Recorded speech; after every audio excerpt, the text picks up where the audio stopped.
Hello and welcome everyone to today's webinar, How to Evaluate AI for Finance and Procurement Technology.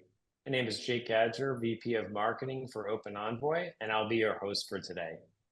Today we have Micky Keck, Director Analyst from Gartner, and Matthew Tillman, CEO of OpenEnvoy, to discuss what to look for in AI evaluations. By way of background, Micky Keck advises clients on the source-to-pay landscape and emerging technologies, including AI. He has a special focus on AP invoice automation and supplier information management. Before Gartner, he worked at Acquire and at Lexmark. Matthew Tillman is the CEO and co-founder of OpenEnvoy, an award-winning company that uses AI to accelerate finance transformation by digitizing clerical work and eliminating fraud. He has spent the last 2 decades applying AI to finance, advertising, and logistics for the world's largest brands. Welcome to both of you. And with that, Matthew, Micky, please take it away.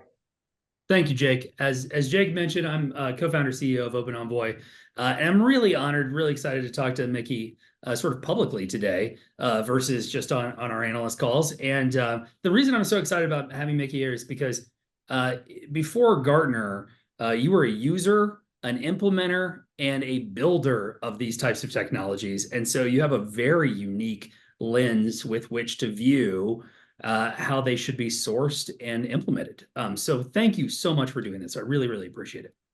Thank you. Happy to be here and really excited to be able to talk to people about AI, what's happening in the space, how they can be better buyers of it and be better users of this technology. Great. We've got a couple of slides, setup slides. It's going to be a fairly interactive conversation between me and Micky. Like Jake said, if you have questions, just throw them in the chat. We might get to some of them interspersed, but it might be towards the end as well. We'll save a few minutes for it. So Gartner sent this report out earlier in the year to a number of their customers, but also it made it beyond their customer base too, which was really exciting. So C-suite executives and board members are saying that they expect a 20+% improvement in productivity and a 15% increase in revenue from generative AI over the following 12 to 18 months. Now, assuming this survey was done before it was sent out, of course, that means that if I look at the S&P 500, they're all sort of behind schedule already. And we know from buying technology in this space and building technology in the space, it usually takes a little bit longer to implement. And so they're under the gun for performance improvements, productivity improvements, and revenue improvements. And it seems like they've been making incremental purchases. And so we're going to talk about how not to make an incremental purchase, how to make a purchase that is, in fact, game-changing and exponential and takes advantage of these new technologies. But I love infrastructure. I assume Micky does as well. As an early software developer, I love building tools and I love like building blocks and buying a bunch of cool stuff in IT without really any use case, if at all possible, so I can really play around with it. And they're going to create really cool solutions with this over time, but you need to make improvements today. And you need to use something that has an application. So we call that applied AI. It's something that has a use case today that's going to generate those game-changing outcomes versus the sort of incremental building blocks that me as an IT person loves to purchase, loves to play with, and usually loves to shelve probably after a couple of years in reality. So I know you've probably had that experience too, where you looked at something that's really exciting, like, oh, I love this, but I don't immediately have an application for it. That's not really good enough if you're expecting those financial returns. Yeah, really, that's an important point, that we're buying technology to solve problems and to improve the operations of the business, of the organization. And so having that end in mind is so important of what you're really looking at, because yes, there are many really interesting, cool technologies out there, but the way they move the needle is not necessarily significant. The nice thing I like about the AP space is AI, generative AI, large language models can be applied across the entire problem spectrum to really give significant improvement in capabilities, while also being able to go back to your CEO and say, hey, look at this, I'm meeting our generative AI or AI goals through this, and oh yeah, we're killing it over here. Yeah. Yeah, you know, showing up with results is a much better way to start the conversation with any C-suite executive generally. And it's possible now. And it's possible because of these technologies, but the problem is the way that companies buy technology hasn't really changed. The style of RFP, RFI, RFQ, whatever you want to call them, that hasn't really changed since we started the company, since I've been writing RFQs and RFIs and RFPs for vendors as well. So really, you need a modern approach to evaluation. How do you think about a couple of these bullet points? Like, will the solution make an exponential improvement? How do you think about getting that into what? How does that change the buyer process for customers rather? Yeah, because the way people traditionally have done RFPs is I'll put out a laundry list of features and then I'll see who does what features. Yeah. But that's really not the ideal way to think about it. It should be going back to the problems I am solving. What sort of metrics am I going to be applying against these? How will they affect those metrics? Because it's nice to say that, can I capture a document? But that's really not what I'm looking for. What I'm looking for is essentially very, very high rates of capture. So it's a touchless sort of process. So great, my target really is 99% or higher capture rates. Show me how you execute to that as a very simple example. That's one way to make that RFP a lot stronger and force any technology vendor actually show that they're going to be able to deliver to that, rather than saying, can I digitize a document? Everyone's going to say yes. Vendors are great at saying yes. Give them hard questions, so they need to say, well, sort of, and we'll show you what we do. Yeah, my favorite way to respond to an RFP is when we get an RFP that's all feature function, and like 30% of the features are just completely obsolete today. But it was created at a time where, you know, they were unhappy with the solution that they previously bought, or it was created at the time where they bought that solution. It's like, okay, well, if that RFP led to that solution that you're unhappy with, why would you use it again, right? It's important to source information from the market that says, here are the things that I care about. Here's the outcome that I care about. I don't really care how we get there. Here's the outcome. And then what does it look like? To your point, make the vendor prove that they can actually do it. That's one of my favorite ones in this space specifically.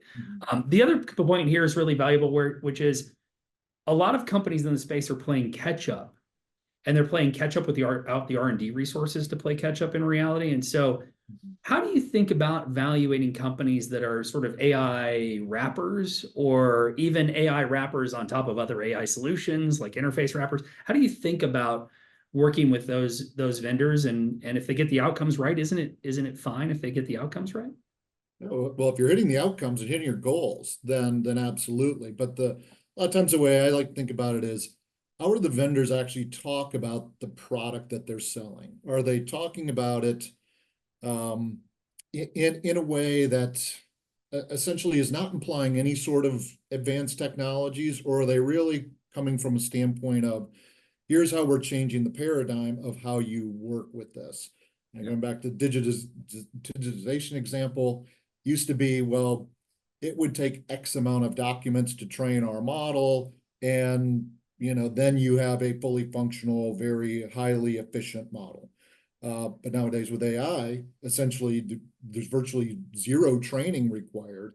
And so when you're listening to things like that, you start hearing about maybe how someone's using more advanced technology or less advanced technology, because a lot of times the talking points you hear when vendors are talking to customers, they often, even if they use AI, they may simplify the language so you're not confusing the buyer. And that makes a lot of sense.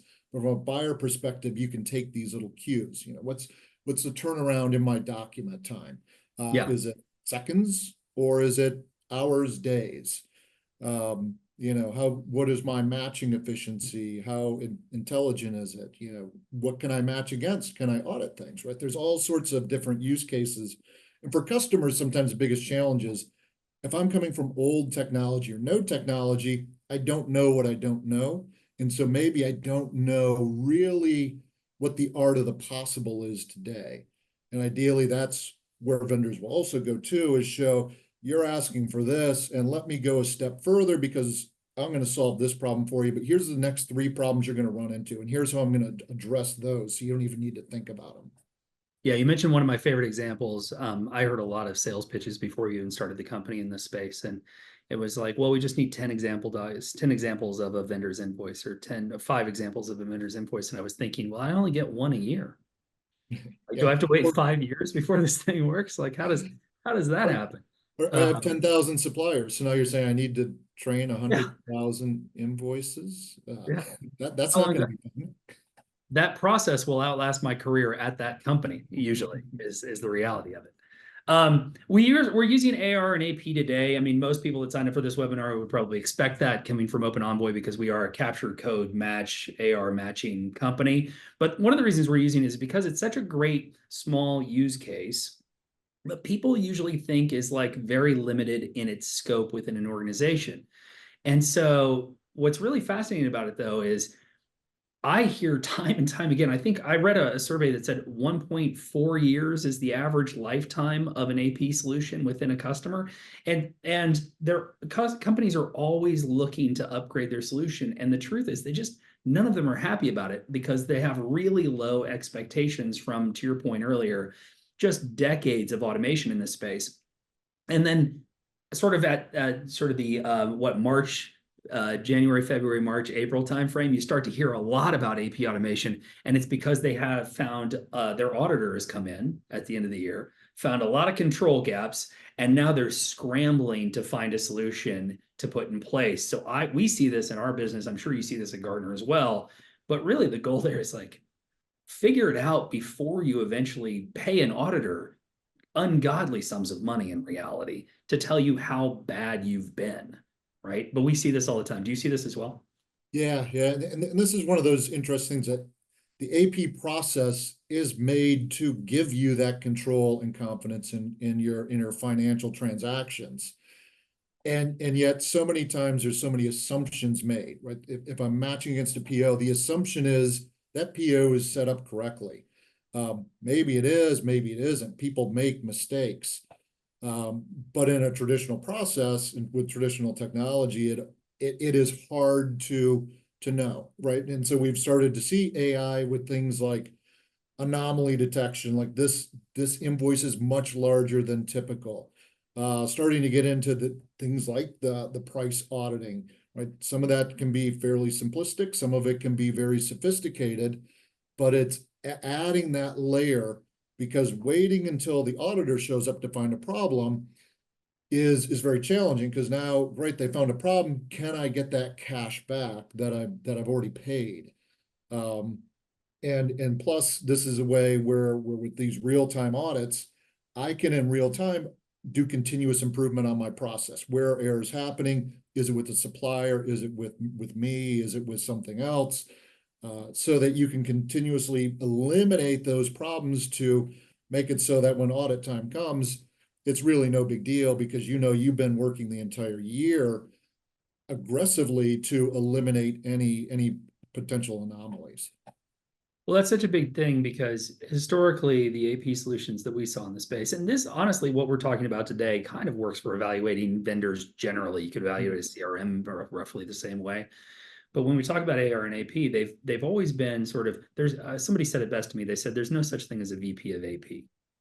Yeah. Usually what you find is controllers that are on the hook for both sides of that transaction. And the fact that it can create these game-changing results is something they hadn't even considered. They'd considered incremental gains. They considered going from 68% accuracy to 82% accuracy, or they've considered going from 7% vendor adoption rate to 15% vendor adoption rate, things like that. And no one even considered that it was actually possible to go 100% touchless and 100% vendor adoption rate, right? That the concept wasn't even there, right? And that's what's really exciting about this space in particular, I think. Yeah. And when you look at the staffing you typically have in AP, often when we think about AP clerks, it's sort of a starter position within finance. So you often have a lot of churn there. You have inconsistency with how people are following the process. If there are things like account coding, people have various levels of capability to do that accurately. And that's where the AI really comes in and helps address that. And essentially, even if maybe I can't eliminate everyone out of the process, I can level up everybody to the same level of capability. So I can take a new person and basically through AI, give them the same tools to allow them perform as like someone who's been around for 5, 6 years. Yeah, we have the concept of a 10x engineer in software engineering, which has always been the subject of hot debate on Hacker News and things like that. However, a 10x AP clerk is a very possible, very real thing today, which is very exciting, I think. When you're starting your career, you don't want to be overwhelmed with like stacks of paper on a desk. So it's a nice upgrade to be able to have an AI assistant day one that actually returns for the company. One of the things you mentioned earlier was real-time audit. We looked around the industry, we found 215 vendors in the space, and nobody could handle variable costs, which is what we needed to do. If you're in manufacturing, shipping, logistics, media, you have variability on every one of your invoices and every one of your contracts, and purchase orders usually don't cut it. And so they skip purchase orders in the space. When we talk about real-time audit, though, it goes deeper than just the efficiency gains. You find fraud. Companies generally are sort of worried about fake suppliers and like deep fakes and concepts like that, fraudulent payment deals. That certainly happens. Large mining company paid $17 million, never got it back on a fake invoice. So that certainly happens, and the severity is there. But the things they're typically not aware of, it's just sort of like the nickel and dimey stuff that's building up that their team sees and says looks roughly okay, sends it to the business approver and they approve it. But you get duplicate billings are really serious. Something like 12% of all invoices have either a duplicative or an overbilling. But then you also find fraud, and the AP team, sort of the first source of truth. We've seen multiple CFOs get suspended over the past few months. We've seen CFOs go to jail because their control processes. These are types of things that they're not thinking about daily, but are really material, right? Mm-hmm. Yeah, even simple things like a different bank account on the invoice than what you have in your system, what actually happens there. Some solutions will completely ignore that. Others will pass it along and attempt to override. And so you need intelligence there on how those type of scenarios are handled and flagged, because great, this may be a fraud attempt, and so let's shunt it into the right team who then can attempt to address that. Because many times the supplier may not be aware this is happening, or the supplier leadership. Certainly the leadership's not looking to defraud their clients, but individual people, yeah, that's where you introduce risk.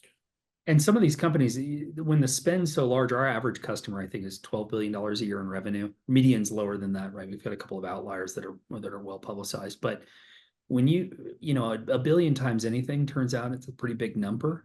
And when you have small percentages, those small percentages are of a very large whole. If you've got, an average invoice, $50,000, $100,000, we have one customer that found $900,000 within a couple of weeks of starting the project with us in duplicative spend and overbillings that they wouldn't have caught without us. And that's a pretty material amount of money that if you asked any controller, they'd say, we don't have that. But the truth is it's there. We've never seen an example where it wasn't there. It's really important to get right. You add in multiple back-end ERPs, and now you have multiple front doors, and the complexity, especially when you move up into billions in revenues and expenses, the amount of complexity in the business just easily introduces fraud is so much easier, and just honest errors are so much easier to go through. And how many of those you'll catch with just a random audit, right? You're only catching a subset. Yeah. So you're never really getting all that back, even with a post-audit process.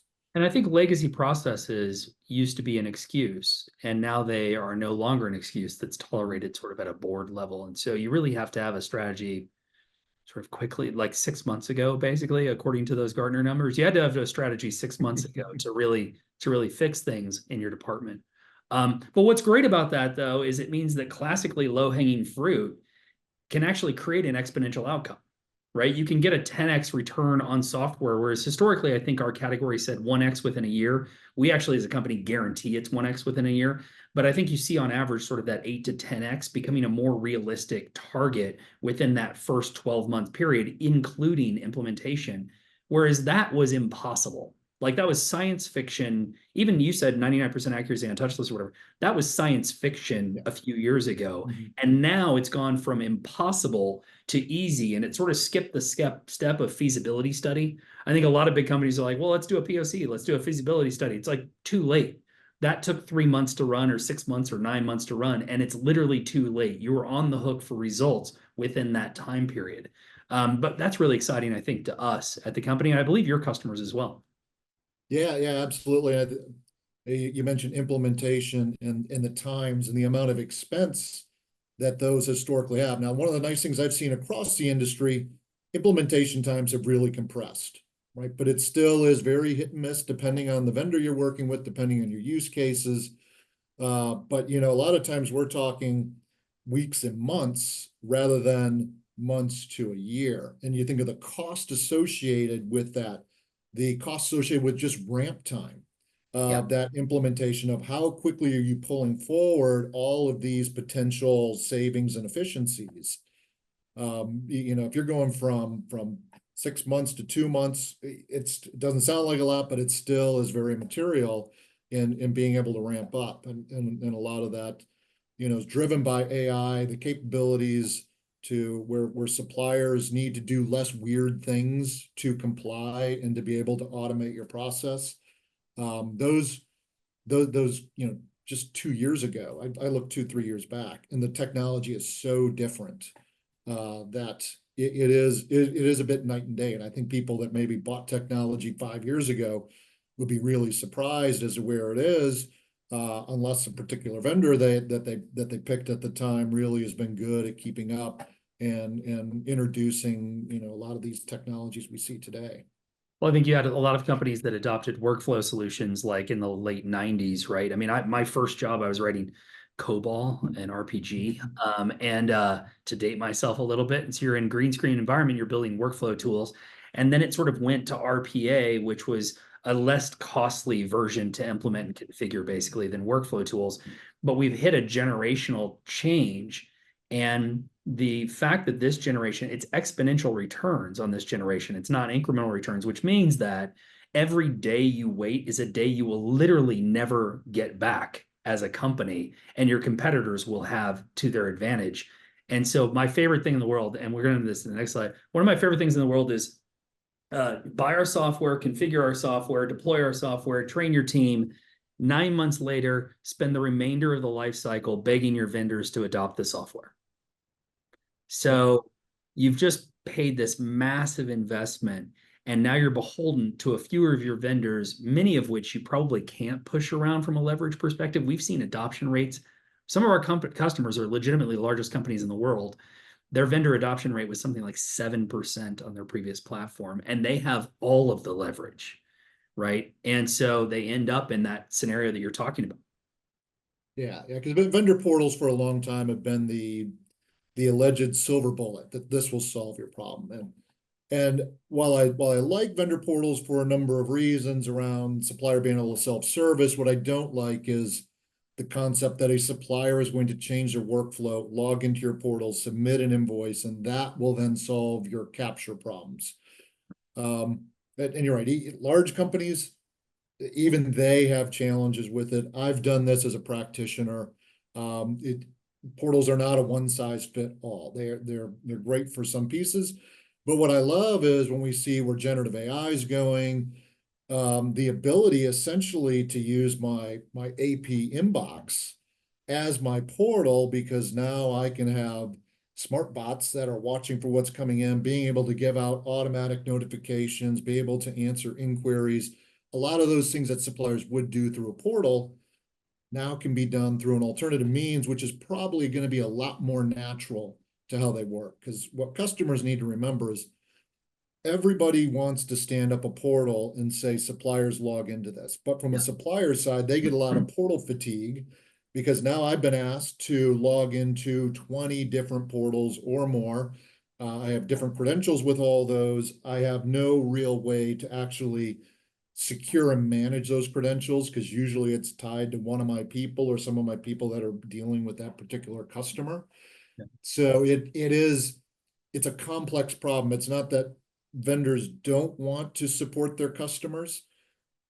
but they need to pick and choose who they're going to actually support. And the question will be, will it be you? And do you have the match the technology that they've decided to support or not?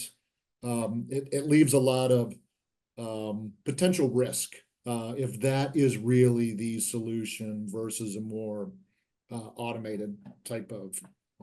Plus, it increases costs because if a vendor has to increase their costs, they're going to pass that through to you on an annual year-over-year contract increase, or potentially in real time if it's transactional based purposes. And so not only you have the cost increase, but I can't imagine the conversation about you as a customer asking your vendor for early pay discounts if you're making them log into a portal in order to give you early pay discounts. That seems highly conflicted. Yeah, I mean, even electronic documents, right? Because e-invoicing, that's always been one of the things. Now, in some countries, due to government regulations, we have to do e-invoicing.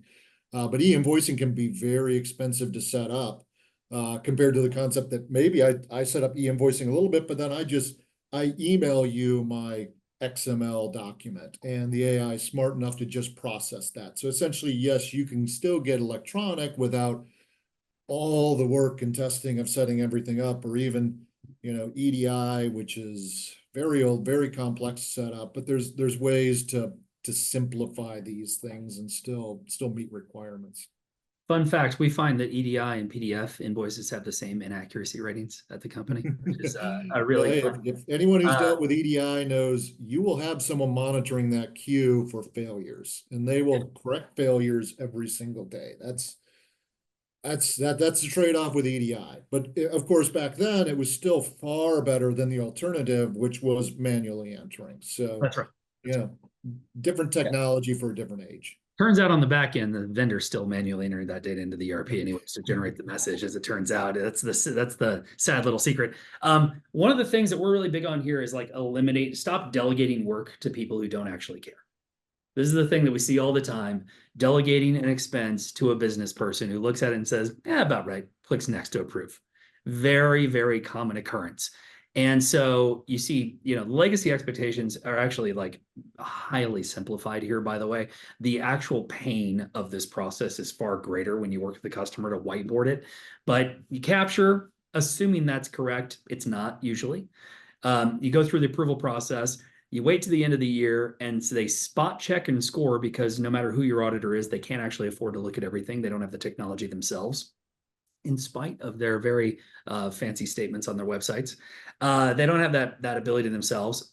And then at the end of that, you may or may not be able to dispute it with your vendor, but it's probably already months have gone by. So you're going to get a credit memo, which means you're out cash. So your process today is pay the bill, make sure you don't hit your credit checks, and then beg for your money back if you happen to find the needle in the haystack that was the overbilling.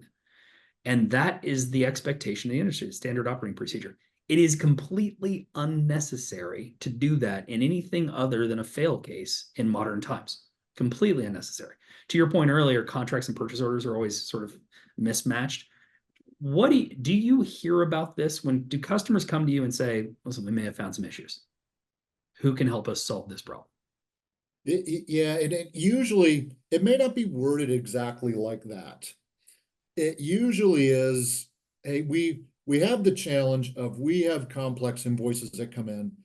Either we don't have POs because there's no point in setting up a PO because we really don't know the price for what we're buying, or we have a PO and it's just a blanket, and so really we have to treat it as if there is no PO because we have no way to work it, and so it needs someone's auditing it, or even worse, they're buying services to audit these prices before they pay, and it adds a lot of time in. Any company, especially once you start getting into manufacturing companies, start running into these complexities for certain categories of spend. And the sad thing is you don't know until you sort of hit those. And so it is a real problem, but it goes back to, I had no idea there was even a potential solution for this. So we just sucked it up. And what we did is we created a whole bunch of policies. Right. But my other point would be, when you're implementing new technology, think about your policies that you have in place. Those were there to support a manual process, and how they would change with additional intelligent technology supporting the process. Because a lot of times people will implement the technology, keep the old process in place and policies, and they get no automation benefits at all because they've changed nothing, which their previous thing was stop always, have someone look at it, essentially rubber stamp it with the 99.8 approval rate, because no one ever rejects anything, because nobody wants to spend the time to look at it. And so great, you've done nothing. You spent money but didn't get the value out of it that you could have. Yeah, to your point, 90% of your process is no longer necessary. It's completely obsolete.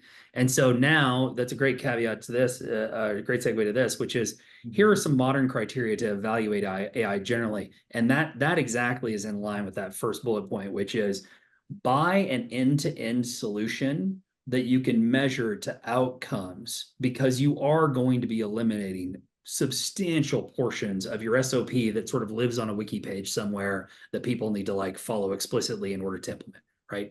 How do you think about this?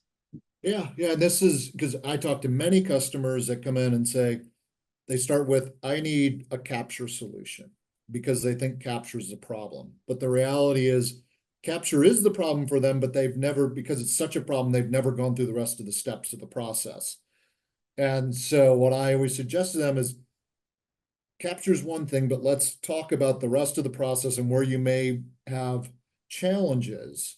And so at least when you're evaluating, let's evaluate everything to make sure that you're going to be in the best possible position. Because the last thing you want is to buy technology and then, great, 3 months later, you have technology in place, but you've stopped again. You've run into another roadblock, and then someone's saying, hey, why didn't we just solve the problem? Yeah. Because it is, nowadays, everything is end-to-end processes. Solve for the process, and you're going to solve for the problem. That's right. That's right. When you think about, one of the big things for us is always, getting into this, we really thought that we're just going to, savings was the thing, and there's, sort of what we were going to anchor on. But the more we talked to manufacturers, the more we found control risks that were so substantial. They were sort of shocking to me as a technologist, that there would be these massive gaps that could lead to very severe, we met a couple of customers where they potentially have export restrictions because of the way they were handling their AP process. And it was sort of the thing that they outsourced to their lowest cost clerks, right? So when you think about eliminating control risk, it's very real now. It's very material. I mentioned earlier, CFOs are literally going to jail for getting this wrong. How do you guide customers to evaluate whether or not a solution is going to help them eliminate that control risk?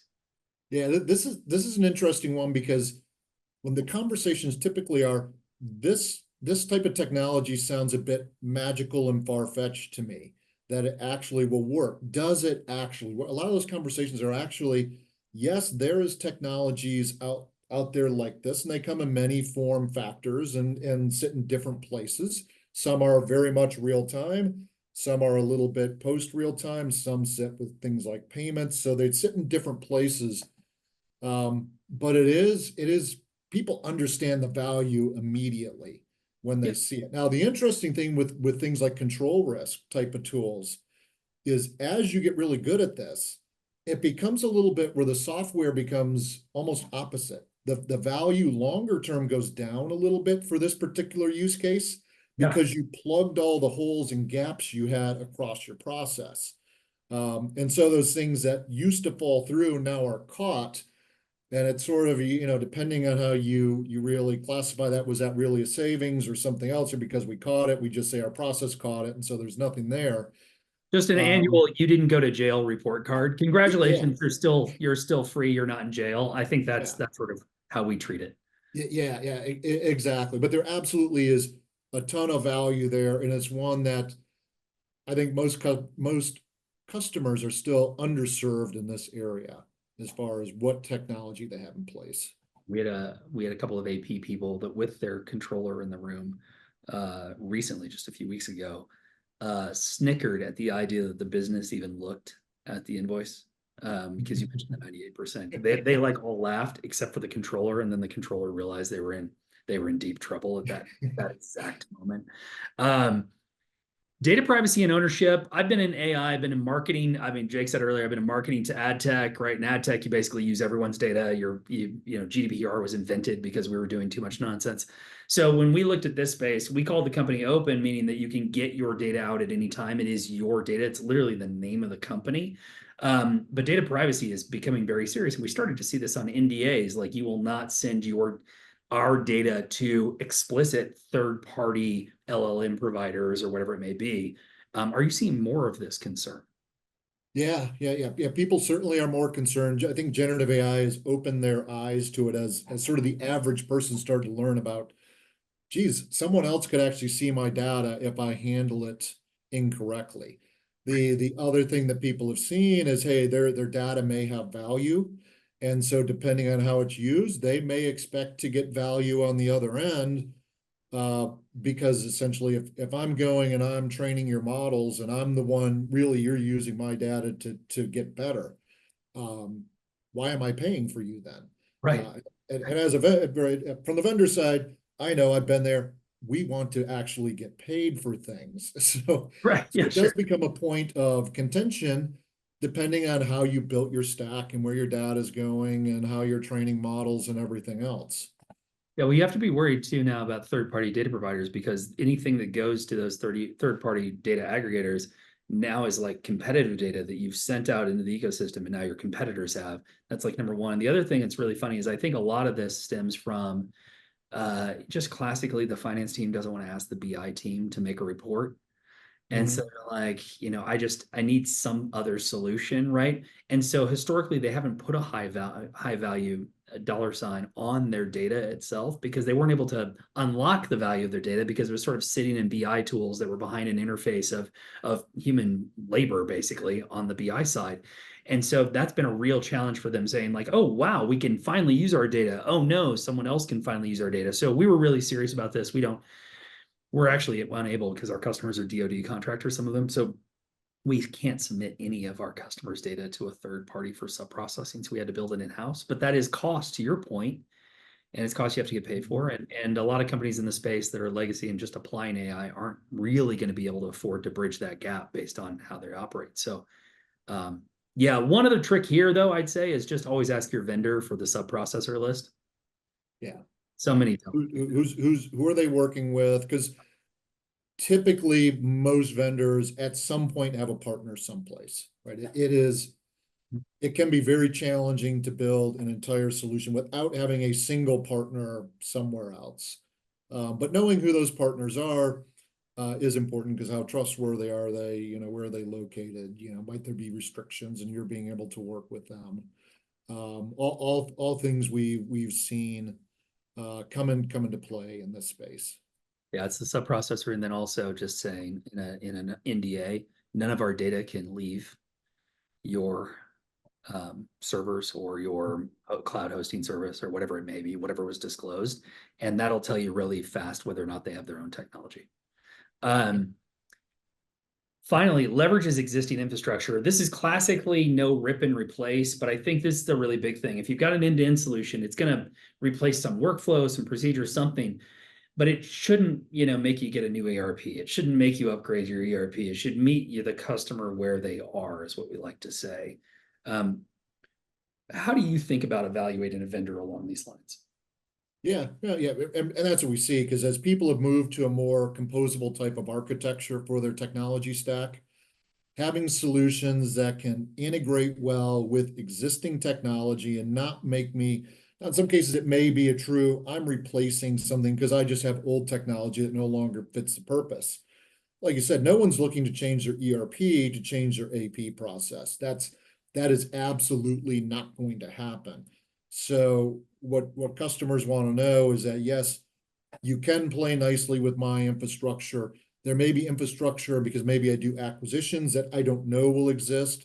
And so how do you make it easy to extend this solution into those new architectures or technologies as they come in? That really has become a key point. And I think that's been a lot of the reason why we've seen a move towards, one of the reasons move towards SaaS products rather than on-prem, because now, great, I don't have all the management, but also it just makes it much easier to, generally, SaaS tools are much more flexible with integrating with different tools compared to, and the vendors can provide support for building those integrations rather than me needing my IT team. And a lot of people I talk to say, I don't have a huge IT team. Yeah. And if we need to build our own integrations, this project's a no-go because we don't have the skills or ability to do that. Yeah, our first customer, we built a wrapper around an IBM IAS, which is what it's called now, but everybody calls it sort of AS400 from legacy reasons. A DB2 check writing service to complete the end-to-end transaction, but we maintained a cloud entity, and then we hosted the tunneling and we host everything to get to on-prem. But yeah, cloud it's so much easier. But even with that, we still usually find that it's an under 45 days, sort of even with that extreme use case implementation. How do we, so you've bought the thing, you've got your targets set up, you've got your efficiency goals, things like that in place. How do you measure it once you launch, once you go live? Yeah, well, ideally, the measurements and KPIs will be set up beforehand so that, you know, as part of your evaluation process, these are the things we're trying to impact. Because everyone in this space, number one thing is touchless rate. What is my invoice throughput per FTE? What is my on-time payment rate for invoices? What is my dispute rate? You know, what percentage of invoices need disputes? You know, the things around controls, those are a little bit newer because people haven't had a lot of chance. So how many things, what percentage of invoices were caught that were anomalous or potentially fraudulent? How many payments, how much money did we avoid paying out that we should not have paid out? Those are things that, frankly, people have never really measured because they've had no ability to even track what they did because they had no capability to ever catch those things before. So I think those are additional layers that can happen. But, you know, one of the most interesting things, I can tell the pain point with AP when I'm talking to a chief procurement officer, because the problem has gotten so bad, it's affected their supplier relationships and they can no longer negotiate the pricing or terms they used to be able to negotiate. So it can go as far as that. What's happened with our supplier relationships and how have our payment terms gone and how has our pricing gone compared to historical norms, right? Those would be things you would never really think about, but are highly tied to AP. Yeah. And actually there's someone that had a question that then just deleted a question, which we'll answer right now, actually, because it's really, really interesting around the control side, which is implementing operational controls to get certification. Maybe it's HIPAA, maybe it's SOC 2, whatever it may be. You sort of define that as a policy. It's a document that lives somewhere, and that's what the auditor looks at. They're also going to look at the implementation of that policy. If they're a good auditor, they'll look at the implementation of that policy.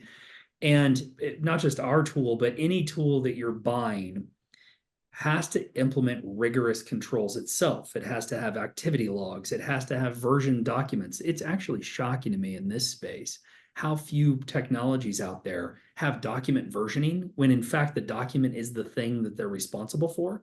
So number one, and number two is they charge you for extra storage, which blew my mind because storage is relatively free now anyways. And so they charge you for extra storage, which means the operational control document that you have on your wiki that you give to your auditor or whatever it may be, maybe it's in a third-party tool like Trader or something like that, which is who we use for that real-time monitoring. That has to be implemented somewhere. And if it's implemented in a way that deletes its history, that's obviously not a good standard operating procedure. That's not a good enough control document. So by implementing a system that does these types of things programmatically, and irrespective of AP or AR, it could be any financial transformation system that you're using, you will streamline your ability to get through an audit with your maybe the SOC auditor, or the HIPAA auditor, or whatever it may be. It moves very quickly because you can point to a system that has self-referenced, and that's along the lines of risk and customs and controls. On tax, by the way, this is a big thing for you. I know historically there's a ton of tax SaaS providers out there that are implemented. We notice currency fluctuations are really big too for customers, and that affects both risk and cash. When you look at touchless, you mentioned touchless rate. That goes hand in hand with controls because you actually have to have fewer controls if you have true touchless. What do you see as the average touchless rate, since you brought it up a couple of times, for customers that reach out to you? One, there's a very wide variance on this. Yeah. But most of the people I'm talking to usually have fairly significant problems, and maybe even from a capture rate perspective, might be at 60% accuracy. And of course, if my capture's at 60%, my touchless rate's going to be somewhere below that. It is not uncommon. I talk to people sub 50% with a touchless rate. You know, I say there's a wide variance because if I am a fairly well-established manufacturing company and I have set up things like EDI or other electronic documents over time, yes, there's failures there, but generally you have a very high volume, and so it boosts that number up because of that. Or I could use other techniques essentially to actually lower my invoice amount by using maybe like ERS or something like that to sort of get rid of the invoice. And if you put those into the number, then your number balloons up. So it's a challenging number to get an exact. You sort of need all the footnotes to do an apples to apples comparison. Well, I'm also going to put you on the spot a little bit. Yeah, the thing I see the word touchless everywhere. We use it. I sort of don't even know that we like using it. And so historically, I think touchless has meant, you know, anything about the invoice process or the AR process, AP or AR process, that a user had to actively get involved in. So that's fixing capture correction, making capture corrections to your point earlier. That's adding GL codes. If the rule doesn't exist, it's managing, you know, 5,000 long rule lists and stuff like that we see all the time. But it doesn't actually include like an in-way multi-match like we're talking about with real-time audits. It's sort of like a two-way inclusion is how you think about it. Two-way matching inclusion. Well, I define it as that from the time of invoice receipt to okay to pay, there are no manual interventions. But I would caveat that by no manual interventions that other than manual interventions required by policy.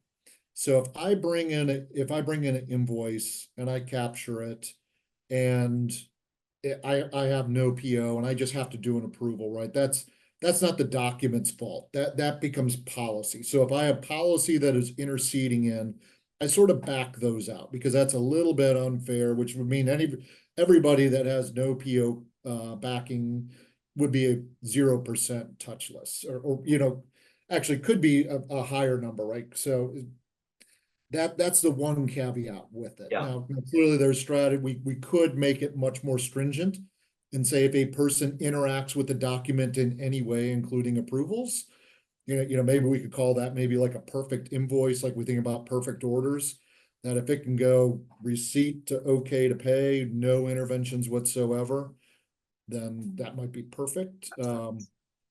That's generally how people are thinking about touchless rates. Yeah, I think that's important too, because the industry definition sort of changes over time as new technology becomes involved, right? Or technology generally evolves. One of the things we always say is unless there's an overbilling fraud or you ask to see it, you don't touch it. And I think that's a jarring sort of concept for a lot of customers because they're coming from the stage of like, well, obviously I have to correct this data in my account dashboard, right? Or my account workbench or whatever you want to call it. And then obviously I have to check it before it goes into the ERP. We have some customers that didn't realize that they don't need to forward for approval. Like the concept no longer is required. And that's pretty shocking. They're like, oh, right, because you're checking it against the contract or a rate or something like that. And I think these types of techniques are sort of new. They're developing. We like to think we're innovating along those lines, but it will become the standard over time. Like real-time audit will not be an ask. It will be a demand in the future. And as these technologies become available. There was another question out there about how good ERP vendors are with their AP modules. And I just wanted to jump in on that one a little bit because the question, isn't that good enough? And you would actually think that the answer here would be, yeah, they're good enough. The reality is AP to an ERP vendor is a tiny, tiny, tiny sliver of their much larger business. So we think of the SAPs and Oracles of the world, even the Workdays, or Microsoft Dynamics, right? They are very, very small pieces. And ERP solutions are great at accounting for things. And so essentially the capability they put in is to make it so you can accurately account for things and be able to, put it into your chart of accounts and everything else. Yes, they do provide some technology around capture. It typically is very varied, but this is not a primary product for them. And so what I find is ERP vendors typically lag well behind. So some of them have, I think if I was fairly basic in my needs, some of them could be able to, what they brings it reasonably well. And this is one of the great examples of a lot of the solutions look great on paper, because I evaluate those solutions too. And when I look at their list of feature functions, I go, okay, these are quite reasonable and should be able to help people. The reality is, though, we start talking to people in the real life who have used them, and those feature functions don't translate quite as well into the real world. And this becomes, I have functionality, but can I really use it in a way I want to use it? And that's typically where they fall short. Have they improved? Absolutely, they've improved, because it'd be impossible to stay where they were, which was not necessarily all that great. So everybody improves over time. They're just, the AP space is so dynamic with so many forward-looking companies out there addressing the problem, that there's just no way they can stay caught up, right? Their only way of staying caught up is ultimately going to be to make acquisitions of other solutions and then integrate that in, and then hopefully that won't break whatever made that particular solution special. Right. Yeah, we have partnerships with most major ERPs, so I'm glad you answered that question, because we love all of our partners equally, is what I have to say, just for the record. But yeah, I'm happy you jumped on that one. One of the other benefits that one of the benefits being a Gartner analyst, you can say that, which is 100% true from what we see as well. One of the big benefits from a real-time audit is it forces you to process all of your documentation, or forces the vendor to process all of the documentation related to an invoice, and not just the invoice.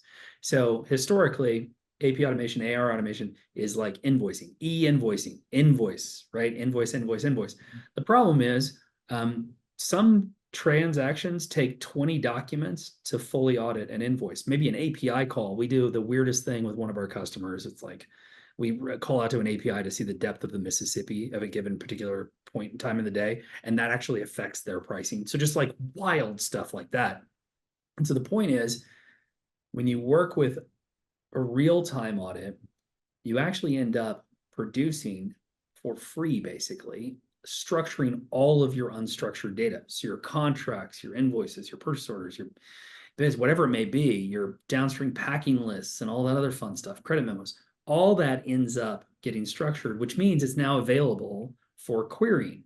To Micky's point earlier, which is, the more data you put into a system, the more valuable your data is, the more you can get out of it theoretically, which is why you want to make sure that contract data doesn't leave the house, so to speak.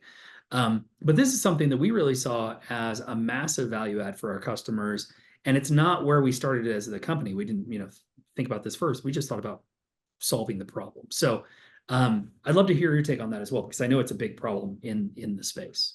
Yeah. Well, it's interesting how the space has evolved too, because when I started covering this, a lot of people were not even looking at the line level of their documents, because getting to the line level was so challenging. And you think about all the data that's in invoices and all the places in the organization that need really good information on what's coming in on invoices, because it affects procurement and their ability to strategically be able to procure and put plans together. And I think some of the other things you sort of alluded to is you get into some weird use cases. For example, I had talked with a customer that they were in the charter airline business.